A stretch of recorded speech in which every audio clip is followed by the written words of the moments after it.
Saya mau tanya Ustadz, saya malam kemarin taklim. Kata Ustadznya, ada 3 mazhab imam yang bilang baca Al-Fatihah kepada yang meninggal nyampe. Dan tahlilan itu bid'ah hasanah. Gimana tuh Ustadz cara kita menyikapinya? Tentu saja tidak pernah ada riwayat hadis yang menyebutkan bahwasanya Al-Quran akan sampai kepada orang mati. Tidak pernah Nabi mengatakan Al-Fatihah kepada Hamzah, Al-Fatihah kepada Khadijah. Tidak pernah ada riwayat itu kan. Tapi ada ijtihad ulama yang mengatakan sampai kalau orang baca Al-Quran kepada orang mati. Itu ijtihad. Tidak berlandaskan dengan dalil. Imam Syafi'i rahimahullah malah tegas dalam masalah ini. Yang kita banyak dipegangi di Indonesia madhabnya. Beliau malah tegas. Mengatakan tidak sampai. Gitu kan? Tidak sampai. Tapi ini karena khilafiyah. Kembali kepada individu masing-masing. Gitu kan? Kalau saya pribadi lebih berhati-hati. Lebih berhati-hati. Sesuatu yang sudah pasti-pasti. Kayak sedekah, doa. Udah pasti. Udah kita kerjakan. Sesuatu yang belum pasti. Minimal tidak ada dalil khusus menjelaskannya. Maka sebaiknya kita hindari. Kan itu. Allahu a'lam. Itu yang saya tahu. Kemudian kalau masalah dikatakan bid'ah hasanah. Istilah bid'ah hasanah tidak semua juga ulama mengatakan itu. Bahkan Nabi SAW mengatakan kullu bid'atin dhalalah. Semua bid'ah itu sesat kata Nabi SAW. Itu sabda Nabi bukan kata saya. Kalau ada yang mengatakan bid'ah hasanah. Maka berarti itu ijtihad gitu kan. Itu ijtihad. Ya semoga saja kita lebih baik kembali kepada perbuatan yang disunnahkan. Ya. Karena perintah yang ada ibadah yang ada perintahnya terlalu banyak. Lalu untuk apa kita buat ibadah yang tidak ada perintahnya gitu.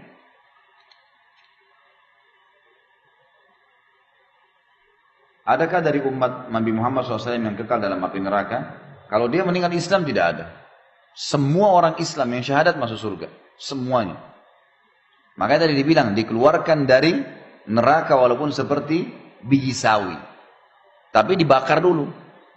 Asal dia tidak batalin keislamannya ya.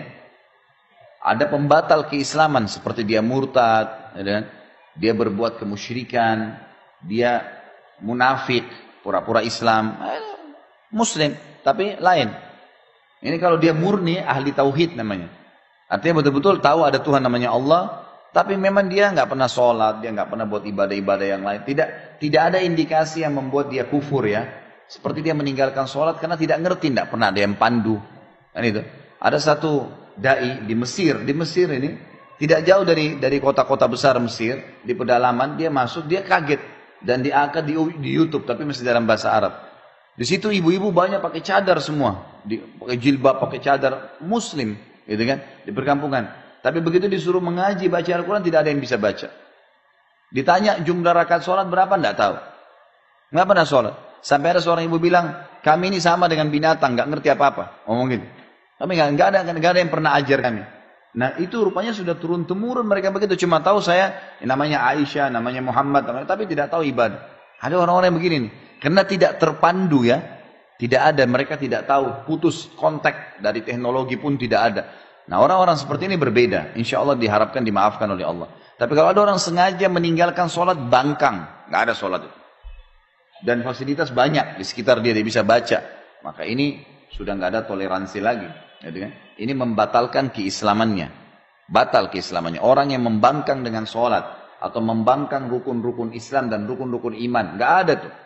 Nggak ada zakat. Nggak ada puasa Ramadan. Nggak ada haji. Bangkang. Beda dengan orang yang bermaksiat. Dia tidak mau kerjain. Hanya karena malas. Tapi dia tahu itu benar. Ini beda. Kalau yang membangkang. Itu sudah jelas nggak bisa masuk surga ini. Karena dia membatalkan keislamannya. Kan gitu. Membatalkan keislaman.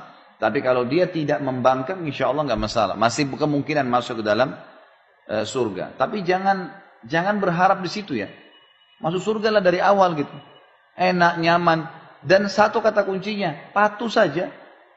Sekarang Bapak Ibu mulai sholat, mulai puasa, jujur, amanah. Jalankan semua yang baik-baik. Jadi istri-istri yang baik, suami-suami yang baik, anak yang bakti, orang tua yang baik sama anak-anaknya. Baik sama tetangga, senyum dengan orang, bantu orang susah. Lakukan yang baik-baik. Patuh meninggal masuk surga. Gitu kan? Untuk apa kita pikir masuk neraka dulu? Susah itu. Ambil korek gas saja, bakar jari kita, korek gas kecil sudah panasnya luar biasa. Bagaimana kalau dibakar di neraka semuanya api? Itu parah sekali ya. Apalagi tidak ada kematian. Orang hangus-hangus. Bisa ngomong, kesakitan. Kita jelaskan kemarin masalah makanannya, masalah minumannya. Parah sekali. minumannya nanah, darah, gitu kan. Air panas, timah mendidih, timah yang dicairkan. Untuk apa ini semua? Hanya untuk berzina sejam? Hanya untuk mencuri berapa juta? Untuk apa? Nggak ada manfaatnya gitu. Maka lebih baik lakukan ketaatan.